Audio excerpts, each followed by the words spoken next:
परिचय। वह अवस्था जब मानव शरीर बचपन के पश्चात जनन वयस्कता को प्राप्त करता है उसे किशोरावस्था कहते हैं। किशोरावस्था बचपन और वयस्कता के बीच का समय है। किशोरावस्था शारीरिक, संवेदनात्मक, मानसिक और सामाजिक परिवर्तन का समय है। इस पाठ में हम किशोरावस्था से संबंधित परिवर्तनों, गौण लैंगिक लक्षण, मनुष्य में लिंग निर्धारण और जननात्मक स्वास्थ्य के बारे में चर्चा करेंगे। उद्देश्य। इस पाठ के अंत में हम निम्न करने में सक्षम हो जाएंगे: किशोरावस्था में होने वाले परिवर्तनों को पहचानना, द्वितीयक लैंगिक विशेषताओं के लिए उत्तरदायी हार्मोन को जानना, महिलाओं के जनन काल को समझना, मनुष्य में लिंग निर्धारण को समझना, जननात्मक स्वास्थ्य का महत्व समझना। शारीरिक आकृति में परिवर्तन। पुरुष। लंबाई में वृद्धि। लड़कों की किशोरावस्था वृद्धि करीब 10 वर्ष में शुरू होती है और अधिकतम 18 वर्ष चलती है। इस दौरान होने वाले तीव्र वृद्धि के लिए शरीर को अतिरिक्त पोषण की आवश्यकता होती है।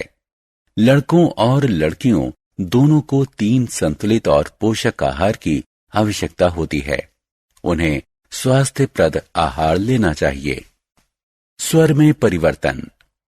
एंड्रोजीन के प्रभाव में दोनों लिंगों में स्वर यंत्र या लैरिंग्स में वृद्धि प्रारंभ होती है। यह वृद्धि लड़कों में ज्यादा प्रबल होती है। इसके कारण लड़कों की आवाज भर्राती और भारी हो जाती है। पूर्ण वयस्क तारत्व लगभग 15 वर्ष की उम्र में प्राप्त हो जाता है। किशोरावस्था के दौरान जब लैरिंग्स ज्यादा विकसित हो जाता है तो यह गले के सामने बाहर निकल आता है।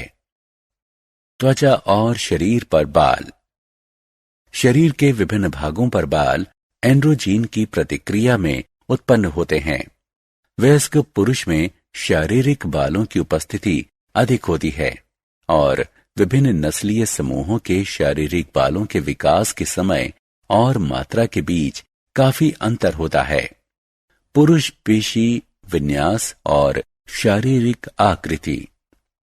यौवना आरंभ के समाप्ति तक वयस्क पुरुष की अस्थियां भारी हो जाती हैं और उसके अस्थि पंजर में पेशियां लगभग दुगनी हो जाती हैं। कुछ अस्थियां जैसे कंधों और जबड़ों की चौड़ाई में वृद्धि विषमानुपातिक रूप से ज्यादा होती है, जिसके परिणाम स्वरूप स्त्री और पुरुष का अस्थितंत्र स्पष्टता भिन्न हो जाता है। शारीरिक परिवर्तन। स्त्री। लंबाई में परिवर्तन।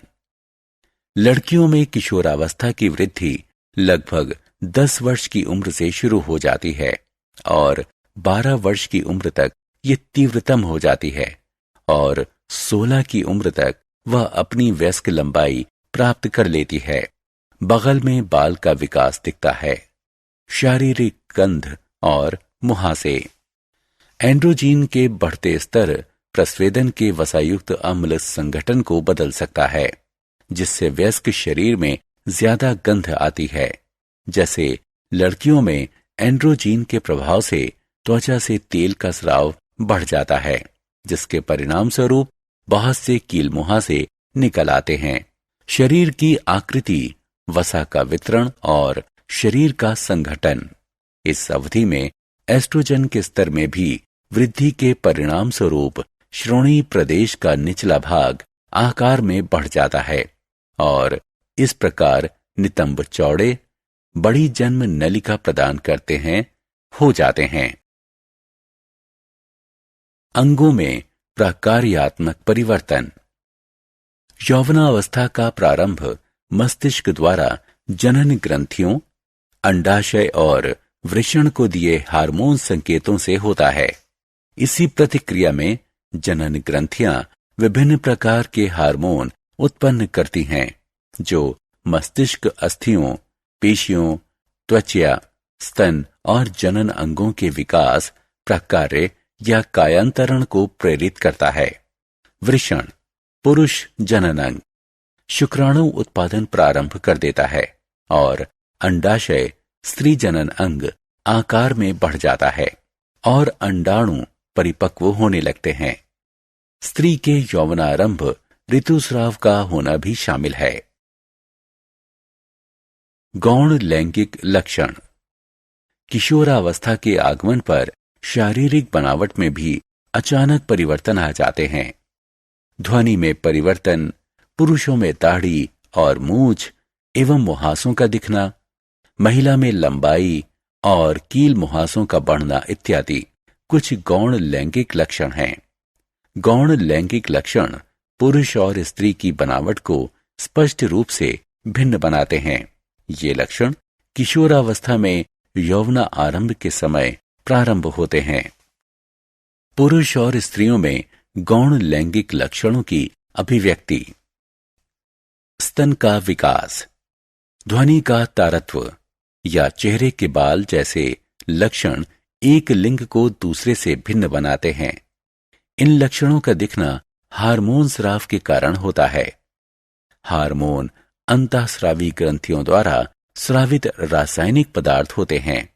पुरुषों में टेस्टोस्टेरोन और स्त्रियों में एस्ट्रोजन हार्मोन गौण लैंगिक लक्षणों के प्रारंभ होने का कारण होता है।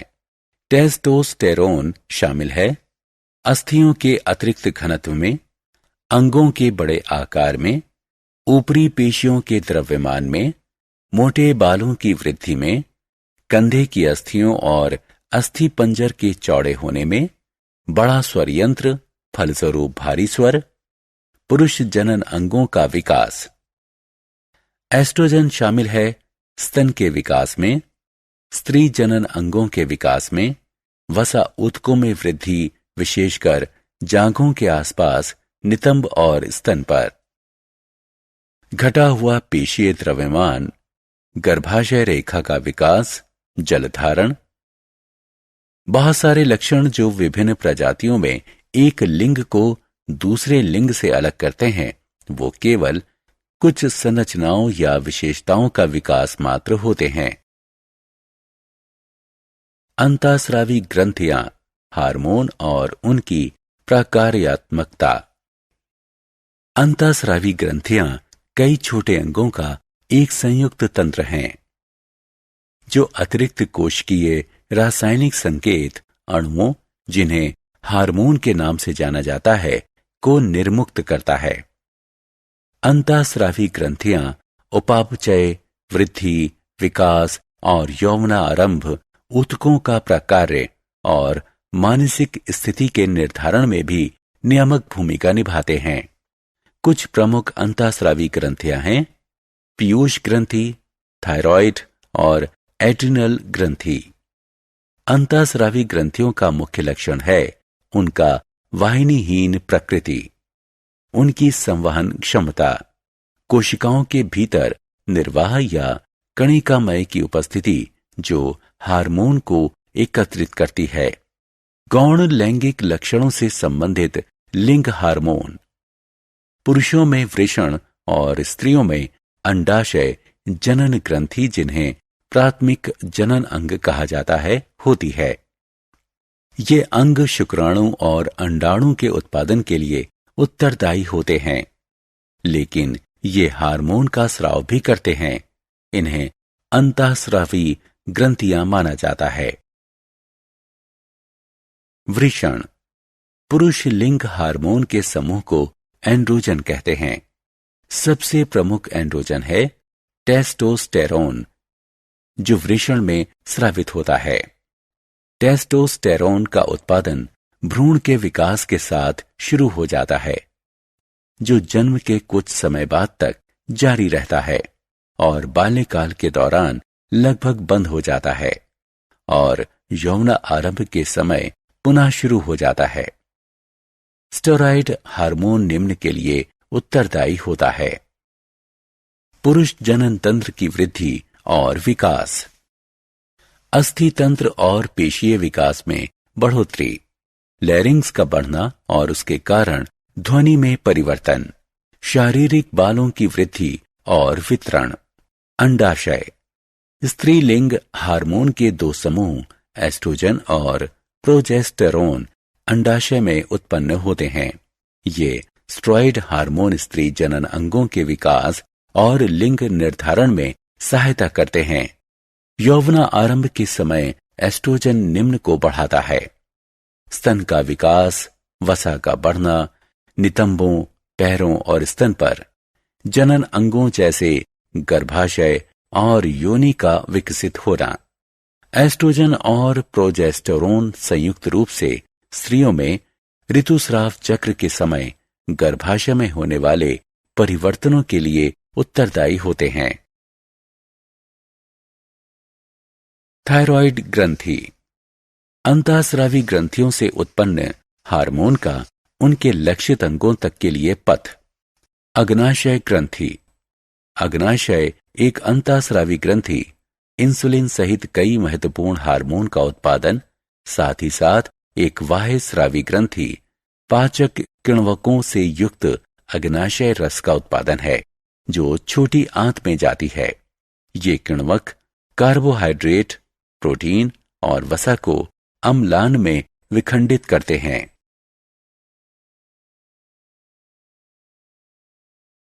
एड्रिनल ग्रंथि, एड्रिनल ग्रंथि जिसे सुप्रारेनल ग्रंथि भी कहते हैं, त्रिभुजाकार अंतःस्रावी ग्रंथियां होती हैं जो वृक्क के ऊपर स्थित होती हैं।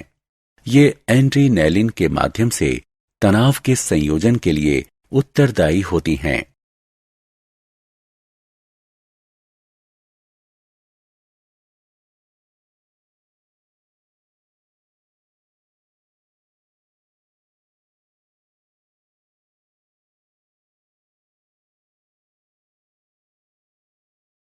अन्य जीवों में हार्मोन।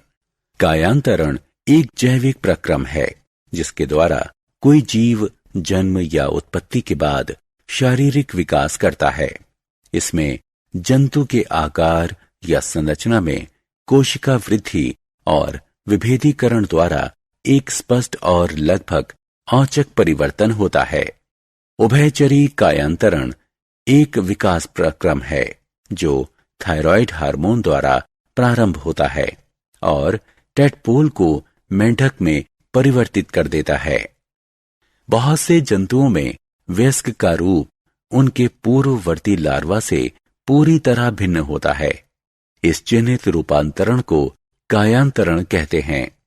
कायांतरण एक सुप्तावस्था, जिसे प्यूपा कहते हैं, के दौरान होता है। पालतू रेशम के कीड़े का सामान्य विकास का चरण इस प्रकार है: लार्वा, प्यूपा और वयस्क अवस्था। रेशम के कीड़े के कायांतरण के लिए उत्तरदायी हार्मोन है प्रोथोरेकिकोट्रोपिक हार्मोन। स्त्रियों में जनन काल। स्त्री जनन तंत्र। स्त्री जनन तंत्र में अंडाशय, अंडवाहिनी, गर्भाशय और योनि जैसे आंतरिक अंग, बाह्य शारीरिक संरचना और तन होते हैं। स्त्रियों में यौवना आरंभ के बाद रजोदर्शन, पहला ऋतुस्राव लगभग 15 की आयु में होता है। स्त्री के जनन काल ऋतुस्राव चक्र में प्रत्येक स्राव रक्तस्राव का प्रारंभ लगभग 28 दिन के अंतराल पर होता है। ऋतुस्राव के रुक जाने को रजोनिवृत्ति कहते हैं। यह 45 से 55 वर्ष की आयु के बीच होता है।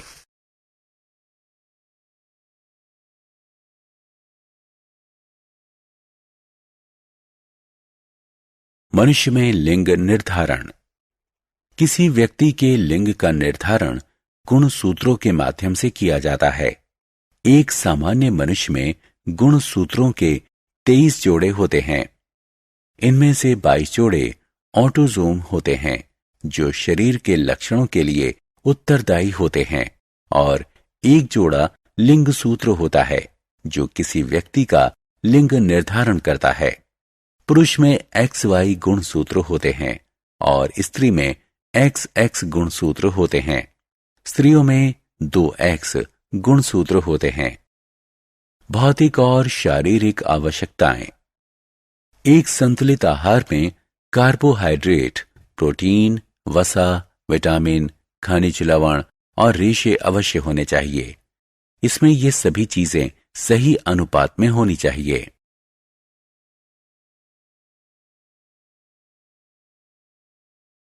सारांश। आइए हमने जो कुछ सीखा है उसे संक्षेप में दोहराएं। वह अवस्था जब मानव शरीर बचपन के पश्चात जनन वयस्कता को प्राप्त करता है उसे किशोरावस्था कहते हैं। किशोरावस्था हमारे जीवन की स्वर्णिम अवस्था है क्योंकि यह मनोरंजन और मस्ती से भरी होती है। यौवनारंभ के अंतर्गत आपके शरीर में भौतिक परिवर्तन होते हैं जो आपके बच्चों जैसे शरीर को एक वयस्क शरीर में परिवर्तित कर देते हैं। लड़कों में किशोरावस्था का प्रारंभ लगभग 10 वर्ष की आयु से आरंभ होता है और अधिकतम 18 वर्ष की आयु तक चलता है। यौवनारंभ के दौरान लैरिंग्स में अधिक वृद्धि होती है। ये गले के सामने उभरे भाग के रूप में दिखता है। इसे एडम्स एप्पल या कंठमणि कहते हैं।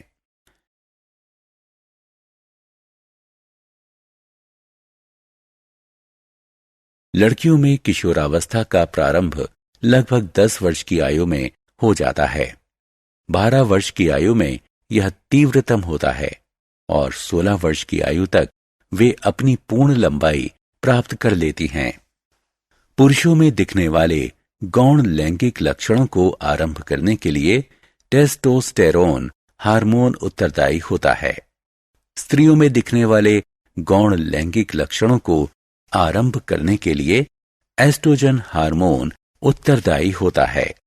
अंतःस्रावी ग्रंथियां कई छोटे अंगों का एक संयुक्त तंत्र हैं जो अतिरिक्त कोशिकीय रासायनिक संकेत अणुओं जिन्हें हार्मोन के नाम से जाना जाता है उसको निर्मुक्त करता है। पुरुषों में वृषण और स्त्रियों में अंडाशय जनन ग्रंथि प्राथमिक जनन अंग होती है।